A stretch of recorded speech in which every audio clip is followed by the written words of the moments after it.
everybody? Welcome back to the ILLMented Reviews. I am your host, Mood616, and thank you once again for stopping in, guys. Yes, ILLMented Reviews, episode number 5, and today we've got another Shaw Brothers flick. This one coming from 1982, directed by one of the greatest Shaw Brothers directors, Liu Ling, who actually stars in the movie as, you know, the main kind of bad guy villain in this also.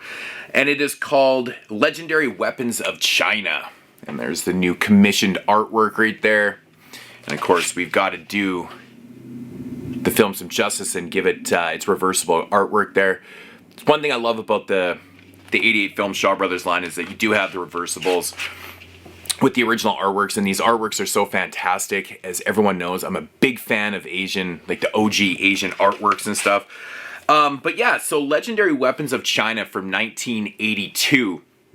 Now, I'm going to give the short and long of this one because this one has a lot of plot, even maybe a little bit of convoluted plot also. So I'm going to give the short and long of this.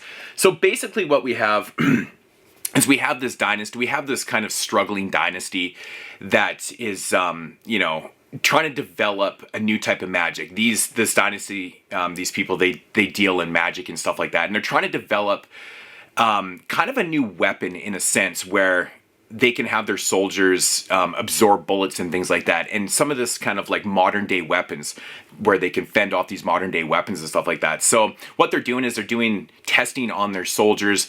And what's happening is, though, with this brand new magic that they're developing is that they're killing off their soldiers. And of course, Liu Kang, who has actually kind of defected from this dynasty, he's left and he went and started his own kind of dynasty and stuff, but he abolished that because he doesn't agree with what this dynasty is doing with their people. They're killing off their people to develop this new magic and stuff like that, and he believes that there's a different way to go about fighting the modern weapons and things like that. So what happens is the leader of this dynasty sends out these assassins to go kill Liu Kang because they feel threatened by him. They feel like he could be up to something and he could be like the end of their dynasty and stuff like that. So they send out these assassins to go and kill him. Now, the interesting thing about sending out these assassins is that they kind of come from different quarters and stuff. They don't really know each other. So once they're trying to find Liu Kang, they start to fight each other because they don't really know who's who, and they also don't know what he looks like. So they start to fight amongst each other. But once they find out who Liu Kang is, things kind of change, and it kind of goes from there. So that is the short and long of the plot without giving too much away, because this one does change quite a bit as it progresses. The plot, there's so many characters in this movie, there's so much plot, there's so many twists and turns in this film. Like a lot of Shaw Brothers films, but this one right here is just like, whoa, there's so many different types of characters and things like that. You're like, okay, it can be a little bit tough to follow at times. So, but my thoughts on Legendary Weapons of China. Now, I am a huge Shaw Brothers fan. I haven't seen every Shaw Brothers film out there. I've seen a fair amount, so I wouldn't say I'm an expert, but one thing about Shaw Brothers films that I do know is that I always recognize the actors that are in these movies. I can just never remember their names because, I'll be frank, a lot of the Hong Kong actors and stuff have very, very similar names. So, like, I'm just looking at, you know, Liu Lang, the director of the film who plays the main villain in the film, or slash, whatever you want to call him. Then you got Liu Shen-yang. And it's like, ah, man, come on. It's like so similar. But anyways, the point is, there is a lot of characters in this film, and there's the actors, some of the actors actually play multiple characters in this film also.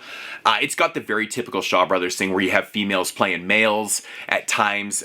In this instant, she's an assassin sent, but she's in costume and things like that, which I don't even really fully understand why she's actually in costume, because it didn't seem like anybody even knew who the assassins were, who each other was anyway. So that was actually kind of a funny point in the film. But yeah, this one overall is, it's a very goofy film. It's a very comedic Shaw Brothers type film. It's got this kind of insane plot with the magic and all these multiple characters and things like that. But it is, it's a very goofy film, right from the plot itself to these over-the-top characters to these ridiculously awesome fight scenes that are kind of comedic and stuff. And the soundtrack it complements all that perfectly. It's very, very goofy and stuff. I don't want to say this movie's like just the goofiest thing in the world, but it does have moments where you're just like, oh man, it's ridiculously over the top. But after a while, you kind of get used to it, and it does kind of grow on you a little bit. At first, I wasn't really digging this. I like the not more serious Shaw Brothers films, because most Shaw Brothers films kind of have elements of, they have comedic elements in them. This one right here is just like straight up. It almost feels like it's a satire of the kung fu genre at times, because the way it's kind of projecting these characters and making fun of these characters and with the magic and things, and that kind of seems like it's a comedic element in itself. But I will say though, man, it's a really interesting film because it kind of goes into places where you don't really expect it to go. There's some really awesome set pieces. There's some really bizarre things that are going on. There's actually a character, and like I said, I don't want to give too much away, but there's actually a character where, he can actually control others through a voodoo doll, through magic and stuff. And there's this really great fight scene where this dude's being controlled by this voodoo doll, and he's fighting off like 4 or 5 guys, and it goes on forever, and it's really goofy and crazy. But if you actually like really kind of watch it for what it is, it's really well done. There's some really amazing scenes in this film. I really love the end battle in this movie when it all comes down to it. Again, not giving too much away because, like I said, there's so many things that change, like loyalties change in this film, ideas change in this film. You start to learn things, and then things kind of just go the opposite way. But the end battle is really cool because it has to deal with, the weapons of China and the different types of weapons. That's the point of fending off or learning these new kung fus and these new magics and stuff like that is, to fight off these weapons. But it's really cool because in this battle when it happens, which I've seen it before, but they, every time the weapon changes, the header comes on the screen and it's like, the two-headed sword or whatever it is. And it's really cool. I love that. It's very kind of unique. We've seen this in other type of films, but this one does it really well, and I think that end scene is it's just like a fantastic fight scene. It's really cool. But all in all, man, it's a really good movie. It might not be for everybody, given the way the movie kind of develops itself. It is a little bit harder to follow, and a lot of people would say it's probably super convoluted and stuff. It's actually, at the core of it, is pretty easy to follow. I think it's more or less a little bit confusing with certain types of characters that are playing multiple characters and also kind of look like each other too. Not to sound, but there's actually a point in the film where that's even a line like, oh, this guy looks exactly like this guy. It's literally a line from the movie, so just ignore the ignorance that might have sounded like. But yeah, no, it's a good movie, man. I think the soundtrack at times was it was kind of bugging me at first, but I was like, you know what? The movie is what it is. The soundtrack's complementing what it is quite well. But, through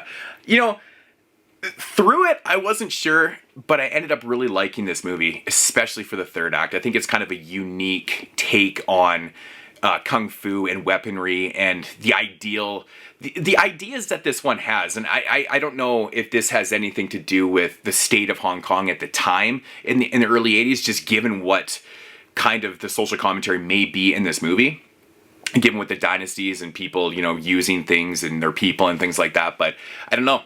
But overall, if I had to rate this one, I'm going to give this one about a 7 out of 10. I really enjoyed the fight scenes. I think they're fantastic. And like the woman character, I think Chang, I think that's what her name is. I've seen her in other films too. It always makes me laugh when they're in costume and the costume is basically just a mustache. That's her whole costume, and everyone's like, "Oh, that's a good costume." And I swear it's satire though, because the way they say it, they're like, "Oh, her costume is so good," because they kind of figured out, and she's in a fight scene and her mustache ends up on her nose and things like that, and it like the way they're saying like, "Oh, that was a good costume." It's like, come on, man, it's ridiculous. Like, how could you not tell that was a woman kind of thing? But I think that they're actually literally making fun of the genre a little bit. So this release right here has got like 3 commentaries on it. It's got a featurette, 18 Weapons, I think is a featurette and stuff. It's got some interviews with historians and things like that. So if you're into commentaries, and I bet you they really do elaborate on probably the featurette and the commentaries about a little bit more into insight. I think there's a lot more to this. Like I said, I'm not an expert on exactly everything with Shaw Brothers, but I do know what I like, and can explain what I see also. So, but yeah, good stuff right here. Again, 88 films, reversible cover art. They come with their booklets, which are fantastic. I love the fact they come with booklets. And of course the poster art, which I don't think I did this for the last review, but yeah, they come with the reversible posters, which are totally cool. I just don't have the room in my house because my house is completely filled with posters, frame posters. So I don't have any use for these, but I love the fact that you have the option for both sides. Obviously I'd be going with the original artwork, but But yeah, Legendary is a Weapon, 7 out of 10. It's kind of in the middle road for me. I feel like this is more of like a mood film because it is that goofy at times and that crazy. But I think you could still have some fun. You throw in some beers and enjoy what you're seeing because the fight scenes, like most Shaw Brother films, are fantastic. Really, really good stuff. So, yeah, that's going to conclude episode number 5 here. And I'll be back soon with some more reviews. And yeah, I'll check you then. And as usual, deuces!